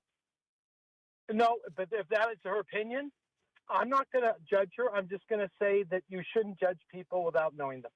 Okay, but William, I'm giving you the same. I want you to give the same to Kamala Harris. You're saying that there's a possibility that she might have slept her way to the top when there's no evidence to prove that. She was duly elected twice as the Attorney General of San Francisco. Her sleeping with a man, to me, has no bearing on people voting for her. She also became an elected senator and a vice president. So all I'm saying is, if you don't want people to judge you, I would say you probably shouldn't judge others either. I mean, is that fair what I'm asking you? Is that fair? But, Brian, mine is it's the appearance, not the act. So what's the appearance? Help me understand. But she might have. If I told you some stories how people get on the news channels in Las Vegas, you wouldn't believe me, the women. Well, I got 3 people tell me stories. I can't So speak you to get a little warped. I can't speak to that. All I can simply say is, there are a lot of people that feel like that if people still support Donald Trump, it could appear that they might be racist. It could appear that they might not want brown people in this country. It could appear that they might never want a woman to be the president of the United States. It could appear that way. It doesn't mean everybody is, but it could appear that way. But you say, you want facts, right? Okay, understandable. You want facts. The fact of the matter is that there's no evidence that Kamala Harris slept her way to the top. She's a college-educated woman. She passed the bar. She became an attorney. She was elected, by the way. Nobody gave her the job as attorney general. That's an elected position. It'd be one thing if she slept with a dude that gave her a job, but we know that she didn't. You can't do that when you become attorney general. You have to be elected into that position. I did not say that. I said there's the appearance. You know how a conflict of interest, it doesn't matter if it's true. Well, would you say it's a conflict of interest that Jared Kushner got $2.1 billion from the Saudis, that Ivanka Trump made $500 million in Chinese trademarks, that Donald Trump was just charging $1.5 million to get access to him at a crypto dinner? What do you think the appearances of that? 100%, it could not be right, possibly. Okay, I would agree. Or a $400 million gift from Qatar. I mean, I just, all I want is consistency with everybody. That's all I'm saying. I just want consistency with everybody. I believe Donald Trump is a racist. I believe Donald Trump is a bigot. I can give you a number of reasons why. And I can only come to the conclusion that people that support him are either ill-informed or they don't care. That could be true. So, do you care? I guess that's my question. You know I care about other people. Okay, so I'm gonna take your word on that. Then would you say it could be that you're ill-informed on the things that Donald Trump has done and said in his life? I may not know as much as I should for being 70. Okay. All right. Well, listen, William, I appreciate you calling in. I always appreciate a good conversation, and you're always welcome to call back. You know that anytime, okay? And again, tell me you're better. Yeah, doing good, William. I can't complain, Good. my friend. I can tell by your voice. I appreciate you asking, William. And Because I was worried. You know what? I mean, all right. We all have ups and downs in our life, William, and I appreciate you checking on me. That means a lot, William, and I appreciate that. And by the way, for the record, I have met William a couple times. He's treated me very nicely. So I can only go by how people treat me. But at the same time, I think if you don't want to be judged, then all I would say is don't judge others. And it seems to me that a lot of people judge Kamala Harris, and I think it's wrong. 702-221-7283, the number to call. Let's go to, who are we going to next? Let's go to Herb. Herb is next up on PTL. Hello, Herb. Hey, Brian. How you doing, buddy? What's up? You had mentioned in the last caller. In fact, I think he's from the same area I'm from in L.A., the Baldwin Hills area. But anyway, you had mentioned something about being consistent. Mm-hmm. And I was interested because Barack Obama, from what I understand, he deported, about 3 million illegals from the country when he was in office. Am I not correct on that? Yeah, but what does that have to do with what's going on right now? Okay, well, I was wondering how many of those 3 million had hearings before they were deported. Okay, so I'll answer that question and simply put with another question, which is very simple. Were any of those people deported to maximum security prisons in El Salvador, one of the highest maximum security prisons in the world? And were any of those people deported and sent to those prisons because of tattoos? Is that? No. Okay, so all the people that are being deported are not going to the prison in Salvador. Okay. So my understanding is the people that were deported under Barack Obama did have hearings, and they weren't being separated from family members without due process. So yes, to answer your question. So all 3 million people that he had deported had hearings? My understanding is all those people had due process. Yes, if you can find me evidence to the contrary, if you can find me evidence. Obviously, you don't know the answer to the question. No, I do. And I just no. Herb. Herb. Your goddamn head. Okay, Herb. You're wrong. Herb. You're wrong, Brian. Okay, Herb. I need you to listen. This is why. First of all, and then he hung up the phone. So Herb is a coward. There is no evidence to suggest that any of those people that Barack Obama deported did not have due process. I just answered his question directly, and I said if there's any evidence to prove otherwise, then I'll gladly listen to it. There is no comparison between Barack Obama or Joe Biden's deportations and Donald Trump's deportations. You see, Donald Trump is not giving people due process. Donald Trump is deporting people without a hearing, without due process. There is no evidence to suggest that Barack Obama did that. Period. I just answered his question directly, but because Herb is not smart enough to understand the difference, he hangs up the phone, he swears at me. That is who Herb is. But Herb is your typical uneducated MAGA supporter. He doesn't know what he's talking about. He plays whataboutism. If people can show me those who have been deported that did not get due process under Barack Obama and Joe Biden, I would listen to it, and I would also say that that would be wrong. There is no evidence to suggest that, and Herb is wrong. But Herb doesn't want to hear facts because he voted for Donald Trump, one of the guys that, again, time and time again lies, and Herb believes it because Herb, with all due respect, does not sound like a very intelligent person. But that is Donald Trump's base. I can shoot somebody on Fifth Avenue and they would still support me. If Donald Trump decided to deport every person of color in this country with no due process, Herb probably would still support Donald Trump.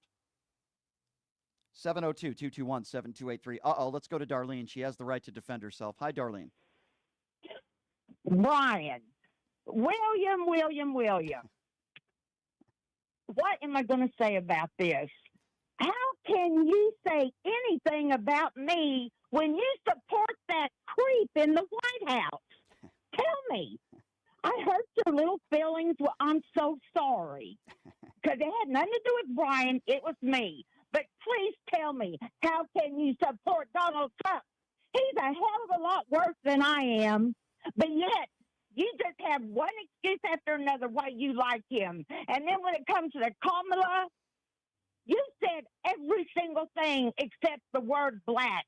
And that's exactly why I said that. Now, if I'm wrong about you, I'm sorry. But I am proud of you for calling in and talking to Brian about it. Hey, I want people, if they need to call me out, because I'm going to call you out too. But I just don't understand how you can get hurt over that, but yet Trump can make everybody starve to death, take everybody's jobs, and you want to support him?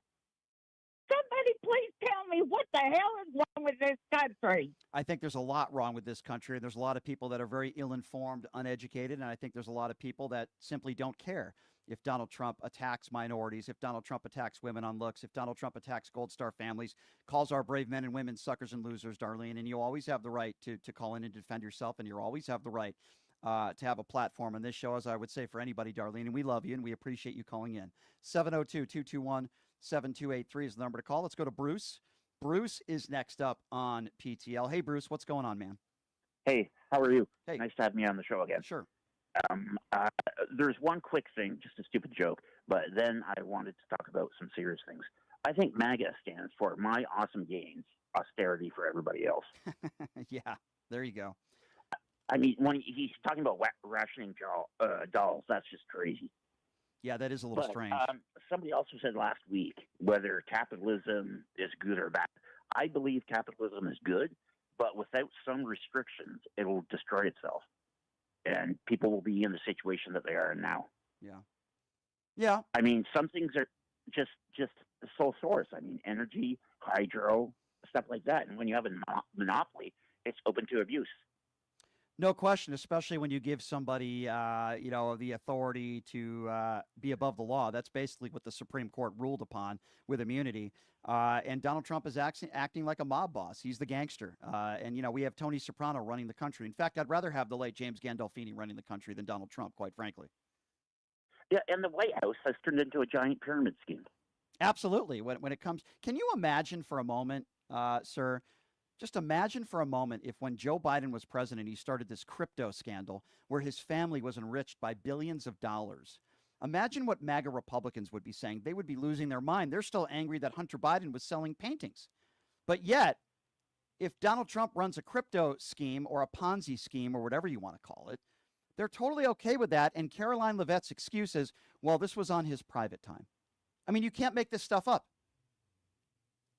Yeah, but the other thing is people don't realize when this administration is getting tens or hundreds of billions of dollars, they're doing tens of trillions of dollars of damage to the country. I really, truly believe, my friend, and by the way, thank you for the call. I really believe that this country, it's going to take decades to recover from the damage that Donald Trump is doing.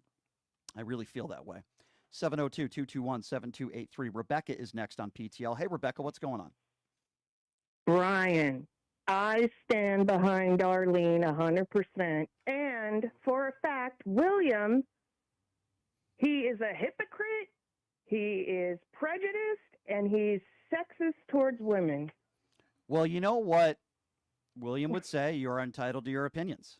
And I'm entitled. No, that's a fact. I'm certainly entitled to mine. He was crying about how Darlene said he was racist, and then he called her a sheep and said that she shouldn't call him names. He's full of crap. Well, listen. Taco William. Donald Trump hates that, by the way. We certainly don't want to call him Taco Trump. based on his very sexy and manly physique, we know he's eating a lot of tacos with a lot of extra sour cream. But yeah, it's funny because I actually put up some ingredients, and I wanted to get your thoughts on this. I don't know, Rebecca, do you cook? Are you a cook at all? No. You don't. My Okay. husband does all the cooking. You don't want me cooking. Well, lucky. Well, geez, lucky you. By the way, lucky you. All right. So, He's a chef. so hear me out on this. I put some ingredients into the Trump taco, and many people are saying it's the best taco on the planet. Can I give you some of the ingredients, and you can tell me what you think of it, and maybe I can add a few? Is that fair? Sure. Okay. So my Trump taco, by the way, many people are saying it's the best taco in the world. Fake ground beef, some orange orangutan chicken, some old and shriveled mushrooms. Stormy Daniels wanted that one in there. Some extra sour and grieving cream, and some rigged lettuce. What do you think? Yeah, I'm going to have to take a pass on that. Fair enough. I don't blame you. Thank you for the call. Thank you for the call. I appreciate it.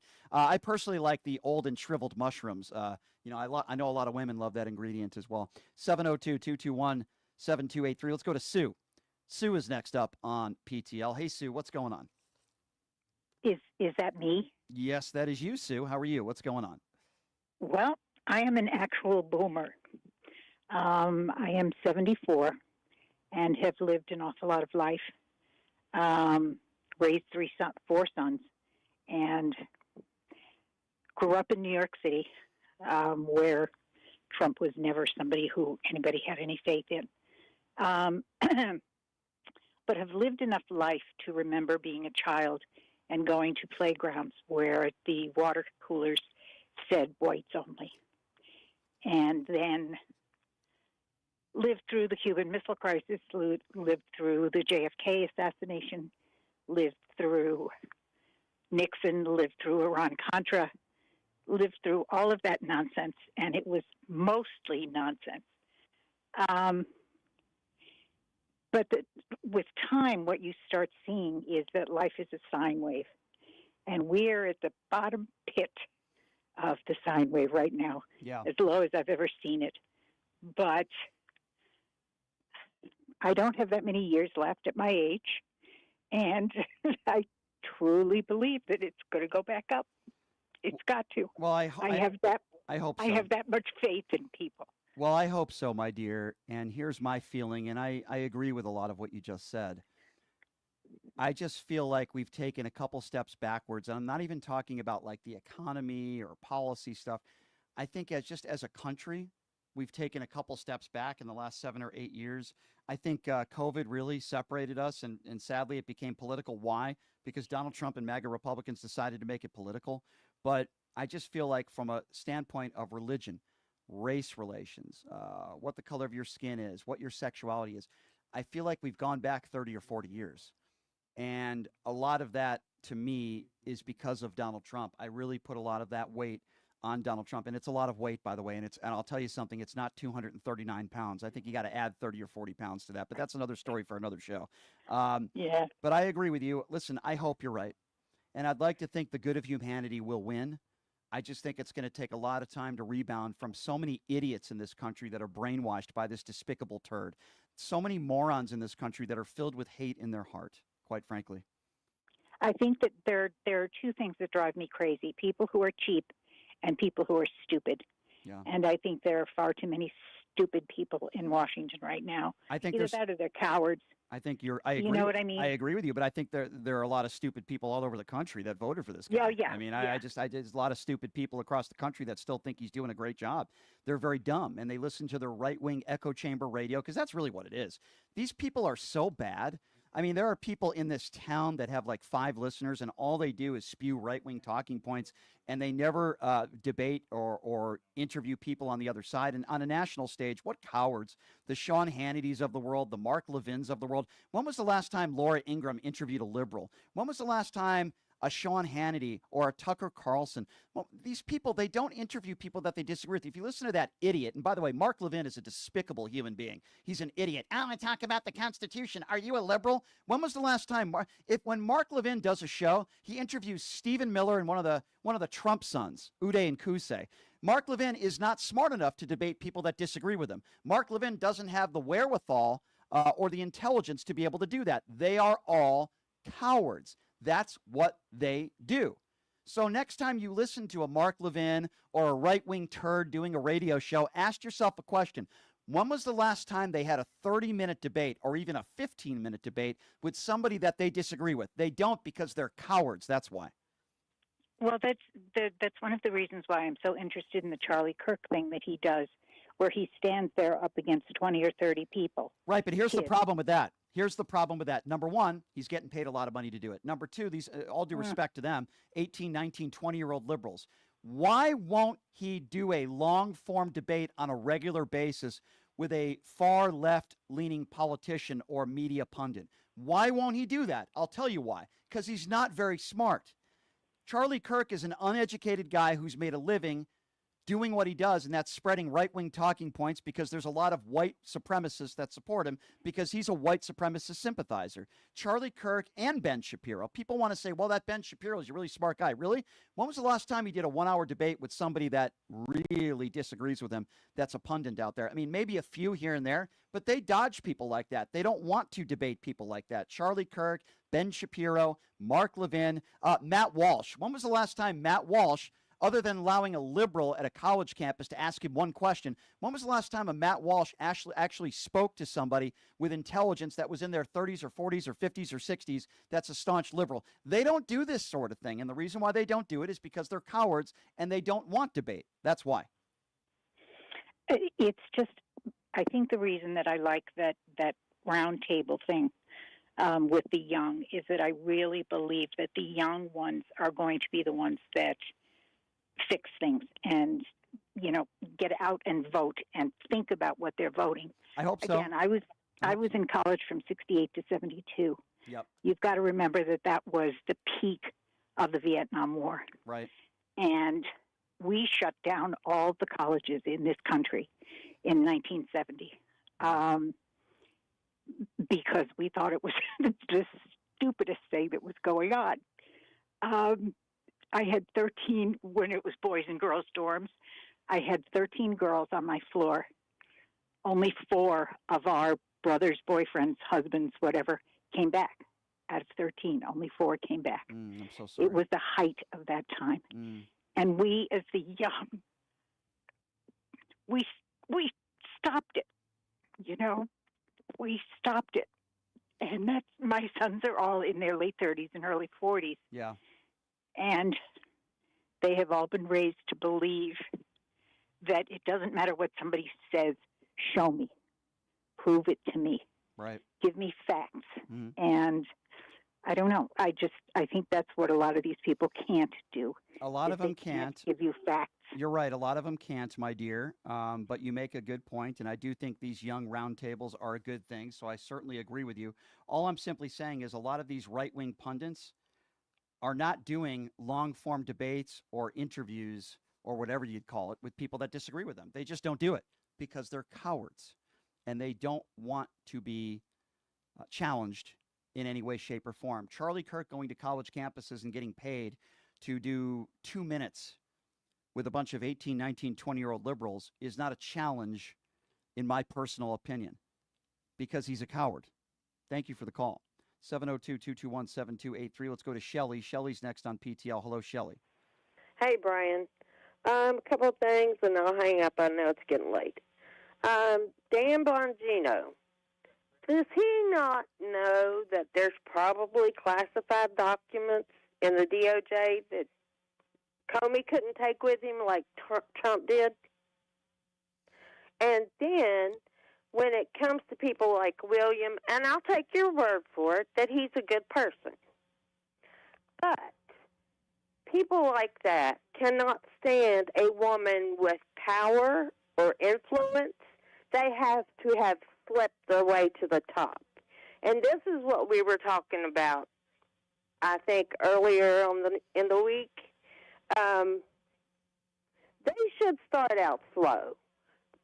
Talk to a woman other than their cousins.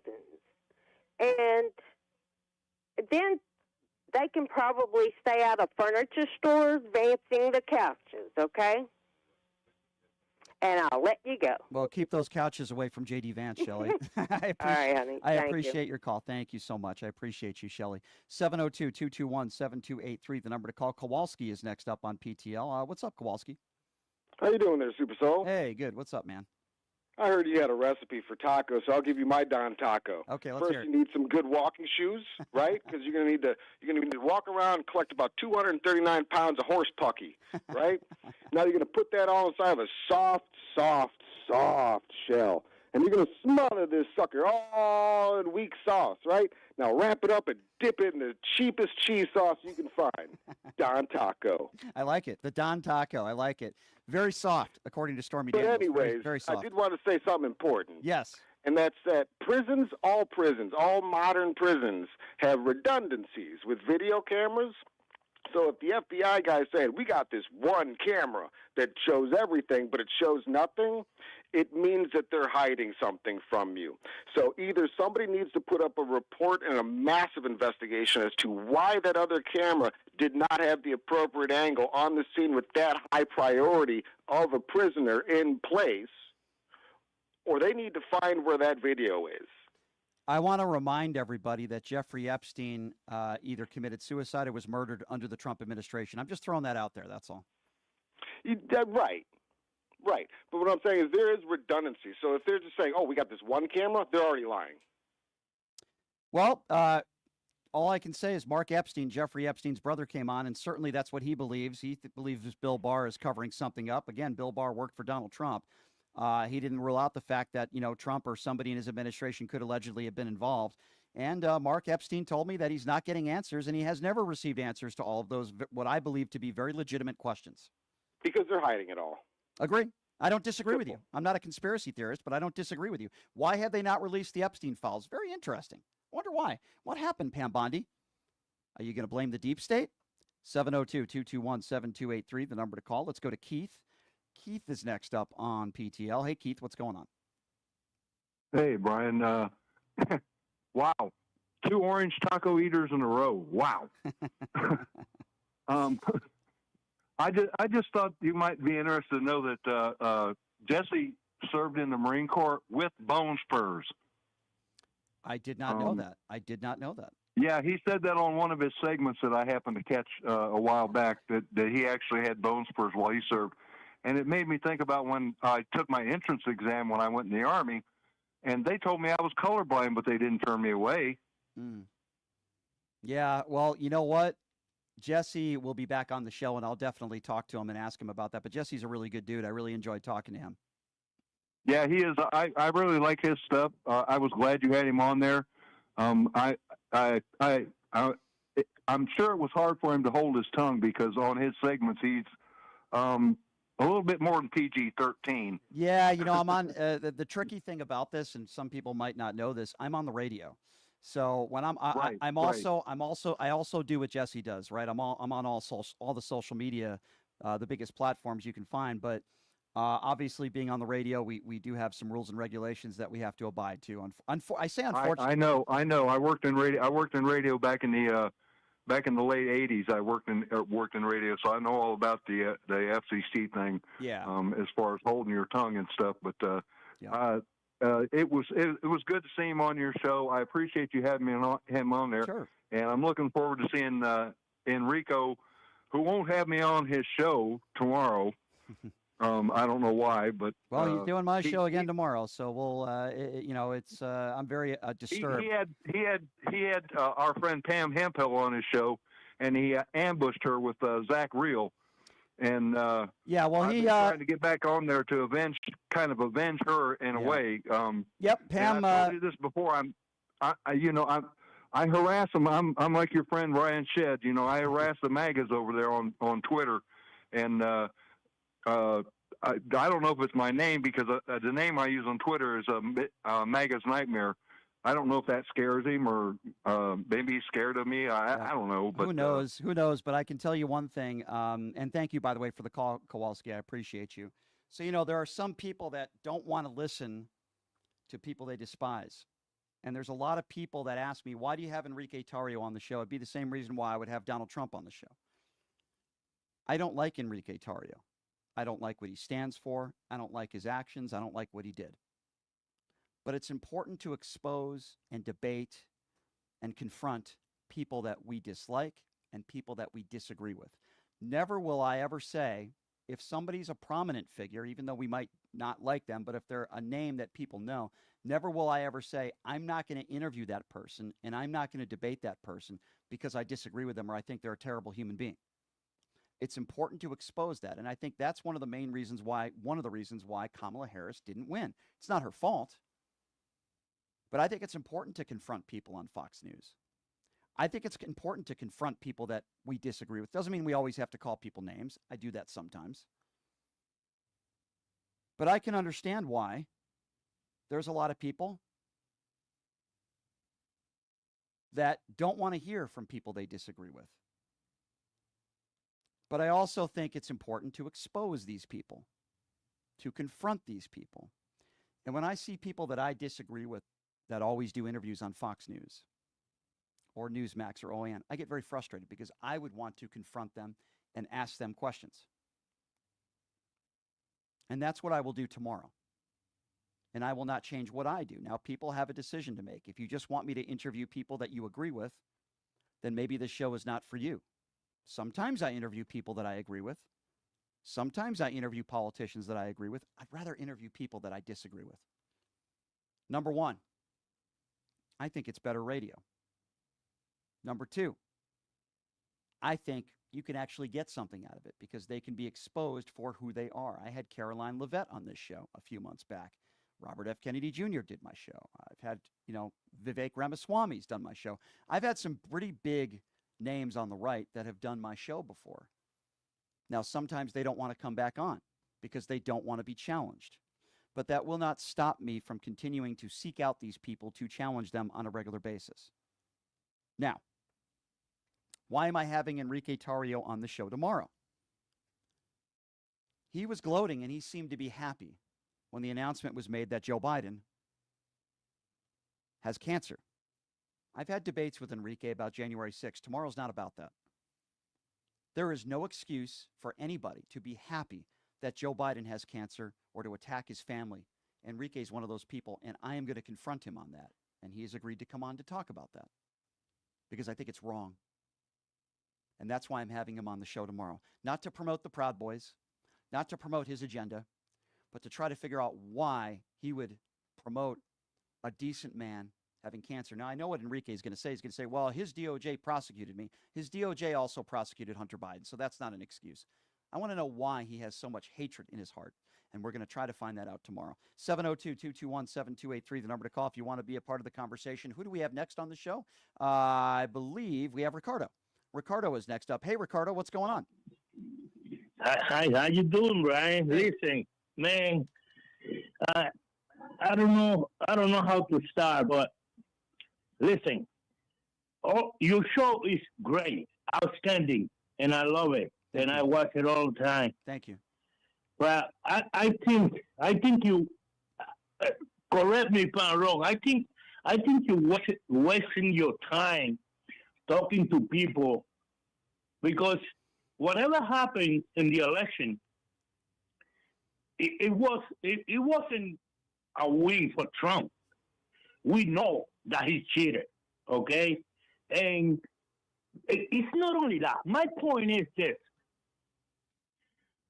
Trump should have been in jail long time before. Okay, but hold on. Can I just stop you? I'm sorry to interrupt. I want to talk about what you stated earlier. With respect, you think it's a waste of time to debate people that you disagree with? No, it's not. It's not that. The problem is that we already lost the election because the people that was in power didn't do anything. And you think what were they supposed to do? They lost. They can do something. What were they supposed to do? They won't do anything. They didn't do anything when they was in power. You think they're gonna do anything now? What do you mean? Okay, help me understand. When you say they, are you talking about Democrats when they lost? What do you mean? Yeah, absolutely. So what could have Joe Biden? So what did you want Joe Biden to do? Get those 6 people in the Supreme Court to jail right away. But Joe Biden can't convict people. So Brett Kavanaugh, what's the crime that he committed? Listen, they gave Trump immunity. I know that, but what I understand, I'm with you, Ricardo. I disagree with the way the Supreme Court ruled. I agree with you, but what crime did they commit? You said send them to jail. You can't. Well, okay, hold on, Ricardo. Just hear me out. I hear your frustration. Okay. I hear your frustration. I am disgusted with the conservatives on the Supreme Court. I'm with you, but there's a difference between disagreeing with the way a Supreme Court ruling goes and saying that they belong in jail. That's what Donald Trump is doing. Trump wants to put judges in jail. Trump is defying the Supreme Court. So my question to you is, take the emotion out of it for a moment. I'm frustrated just like you are. I get it. But when you say Joe Biden should have thrown Supreme Court justices in jail, you have to be able to articulate a crime that they committed. What crime did somebody? What did they do? The crime that they committed. The crime that they committed was to invent something out of the Constitution that the president should have immunity while he's on the office. That they invent that. They put that. They add that to the Constitution. Okay, so all I can tell you is that it wasn't the Supreme Court that invented it. It was Donald Trump's own attorneys that made the case in the courts, and the Supreme Court ruled in their favor. Now, we can disagree, and obviously I'm with you. I disagree with it as well. But we can't just take a ruling and Joe Biden say, well, let's just throw those Supreme Court justices in jail. There has to be an actual crime that they committed. That's the only thing that I'm trying to convey to you. While I agree with you, they didn't commit a crime. So we have to be very careful. Just because we disagree, we can't be like Donald Trump. We can't, just because we disagree with the judge's ruling doesn't mean that we should be, sending judges in jail or you understand what I'm trying to say, Ricardo? Does that make sense? I do understand, and okay, I do agree with you, but listen, in the first place, he didn't win the election. He cheated. Okay. Okay, but Ricardo, you can't think that we, United States, have so many stupid people. Okay, Ricardo. Yes, I think actually, Ricardo, I think there are. But let me go back to what I just said earlier. You can believe that, but there has to be evidence. You can't just be in front of a judge and say, hey, I can't believe this many stupid people voted for Trump. A judge would laugh in your face with respect. You have to have actual evidence in a court of law.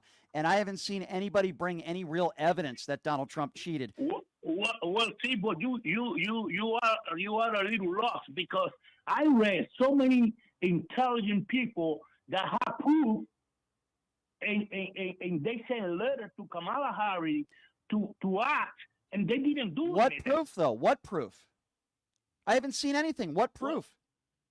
Well, they have proof. What proof? But Ricardo, that's what people did in 2020, and they claimed that Trump, won the election and Joe Biden cheated. And I always said, where's the evidence? Where's the proof? They presented. Okay, you got to have evidence and proof, in my opinion, to make. Listen, I just like you. Listen. I hate the fact that Donald Trump won. I hate the fact, but I think we have to focus on the midterms, and we can't look at the past. We got to look at the future. Oh well. If you put it that way, listen, I don't like it at all that this guy won the president. I don't like it, Ricardo. I don't like it either, but you have to be able to show real evidence to prove in a court of law. In this country, we can't just say somebody cheated in an election. You can believe that if you want. You have the right to that opinion, but I need some actual real evidence. And when you're saying people have evidence, they sent it to Kamala Harris, I haven't seen any of that evidence. If there was clear-cut evidence that Elon Musk or Donald Trump cheated, then I would think that there's a lot of people that don't like Elon and Trump, that they would have presented it by now. I just haven't seen it, my friend. That's all I'm saying. I appreciate your phone call. If you can provide us with any evidence that Donald Trump cheated, then I will gladly go through it and talk about it on the air. But until then, I haven't seen it. That's all I'm saying. I think we need to look at the future and the midterms. That should be the focus. 702-221-7283, the number to call if you want to be a part of the conversation. Tammy's next. Hey, Tammy. Thanks for calling in. What's on your mind? How are you? Hi, good. I just wanted to comment on actually three quick things. First of all, the William and Darlene thing.